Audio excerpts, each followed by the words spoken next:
yours truly, AL-Mazeedi.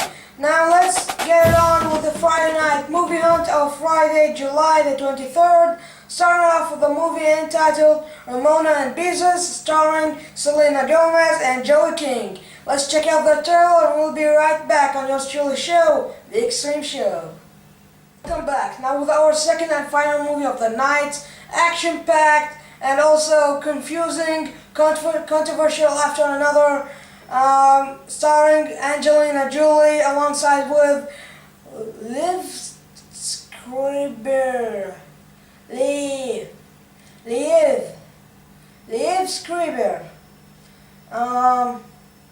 Well, I believe that you're seeing his name around here, and the movie's title is Salt.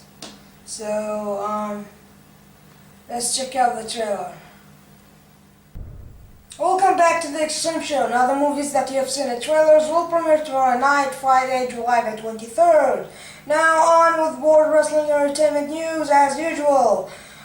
First off, the Money in the Bank pay-per-view preview, the Extreme Money in the Bank pay-per-view preview. What am I, Jack Swagger? Anyways, all American crap. Anyway, let's move on. I got a lot of success with the preview of the Money in the Bank, the Extreme preview. That is, like, people are still watching it even though the pay-per-view should be now reviewed and not previewed. Got that? No? Let's go on with the WWE World Wrestling Entertainment news and WWE's World Wrestling Entertainment. So let's move on. You probably didn't understand the thing I said. Let's slow down. Okay. So, Money in the Bank pay-per-view. First off, we've got the ladders match. As I said on the preview, that my favorite match between all the matches, indeed, was the Raw Money in the Bank ladder match version. But then, after seeing the Money in the Bank and how weak performance was in the Raw Money in the Bank, SmackDown nailed it and Kane did get the Money in the Bank briefcase, and the shocker was that The Miz did the same thing in the Raw version. He totally stole the spotlight from Evan Bourne. Everybody was chanting Bourne's name, I believe, and Bourne did give us a moment that he was actually winning. I don't know what the hell happened. He was going to open it. He could have, but WWE management wasted a good chance on a so-called good on the mic and bad at wrestling superstar.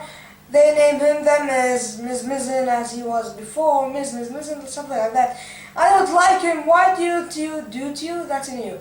Do to you. Oh my God. Anyways, why don't you get it that the Miz should not deserve that opportunity that he has given to, and the Miz totally sucks. Evan Bourne victory was totally better. Now let's move on.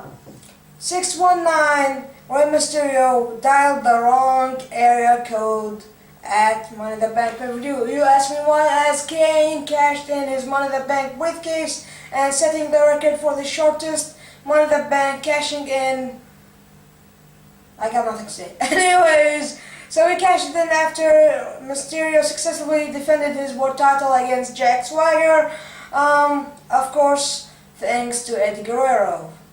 Something like that. We have seen the shade of that move in WrestleMania 20 as Kurt Angle was locking the ankle lock on Eddie Guerrero and the boot slipped or the shoe or anything that they both were wearing. Now let's move on. 619's title got away. Now the Nexus struck back. I need some more English lessons. Anyway, let's move on. That's not true. Haha.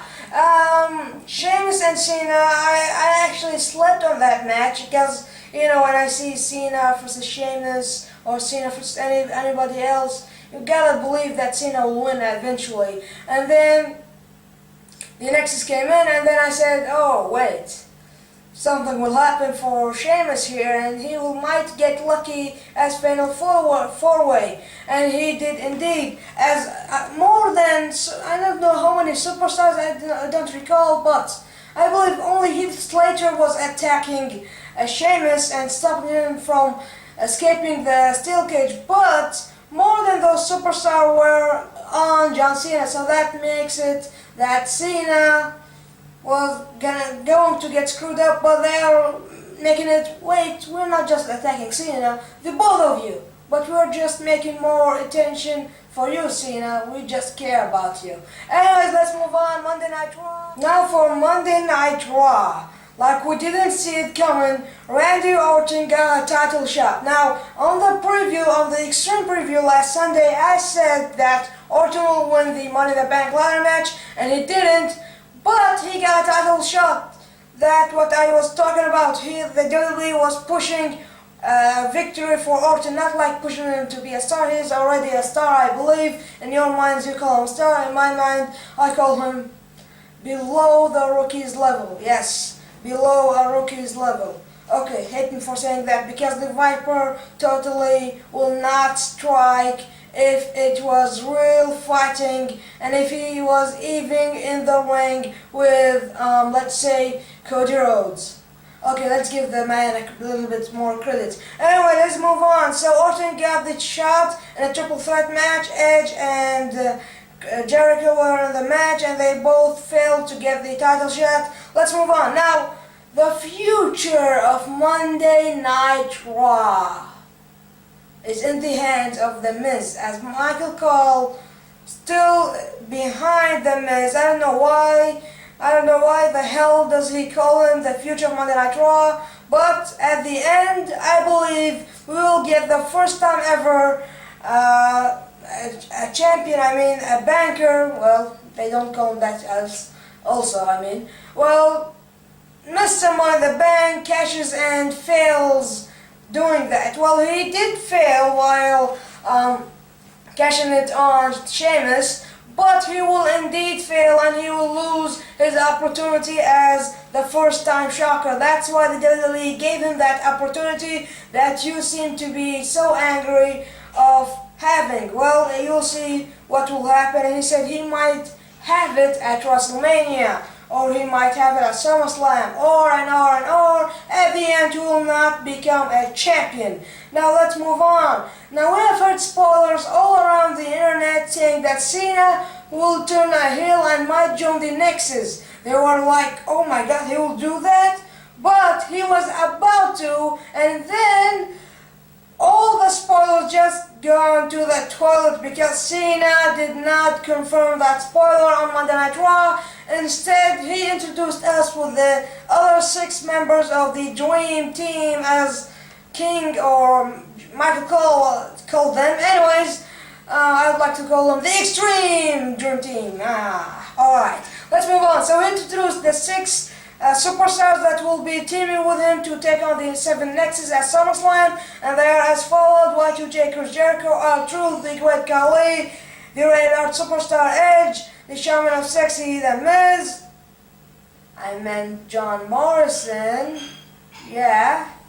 Anyways, John Morrison, and at last but not least, the guy I hate came back for more. When will you get it, Bret Hart, that I want you off the WWE? When? Anyways, these 7 men alongside Will John Cena, of course, will compete and collide in a huge 7-on-7 tag team match at SummerSlam, August 15th. Yeah, August 15th.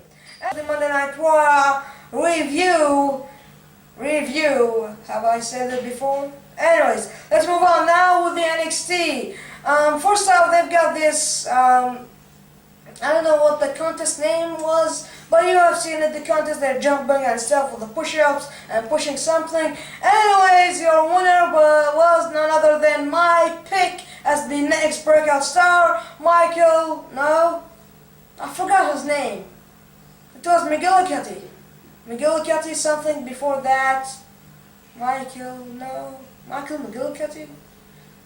Anyways, you're seeing his name right here, but now you cannot vote against him. He was taken off of the vote because he won immunity, and when you log on to WWE.com, you cannot vote against him or for him, or anyways, because the vote will not count for him, so therefore you will only be voting for 6 superstars and go to WWE.com and to hear or to instantly vote to your next breakout star. Now with the SmackDown preview, we have learned that Rey Mysterio will battle Swagger once again to determine who faces the World Heavyweight Champion at SummerSlam, and on WWE.com they said if Kane still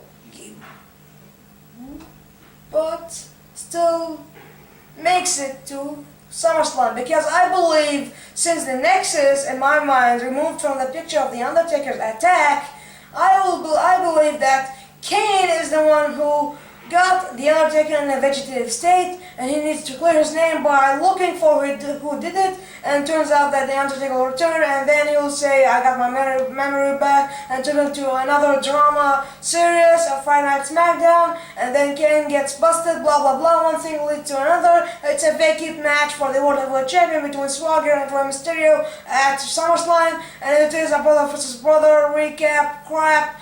Yes, I said crap, not recap crap. Anyways, so therefore you'll hear 12 matches as in my prediction. Brother versus brother, revenge, crap like that, and another endless match as Swagger versus Mysterio for the vacant World Heavyweight title. These are only my predictions, so don't say that will happen. That will happen, I believe. But I didn't tell you the stipulation of the match of Friday Night SmackDown between Swagger and Mysterio. The match will be 2 out of 3 falls match. And that is the show, ladies and gentlemen. You have been with AL-Mazeedi and the Extreme Show, and tonight's topic or subject or title or whatever you call it, it is indeed Extreme Heroes and Bankers. And now I would like to thank all of you watching the show, and also the iPad Extreme What's On special episode is still in development, so don't lose hope in me and just stay tuned for it. And now I'd like to thank you once again because you have been with me for the 26th week, and I hope that you will be with me in the 100th week.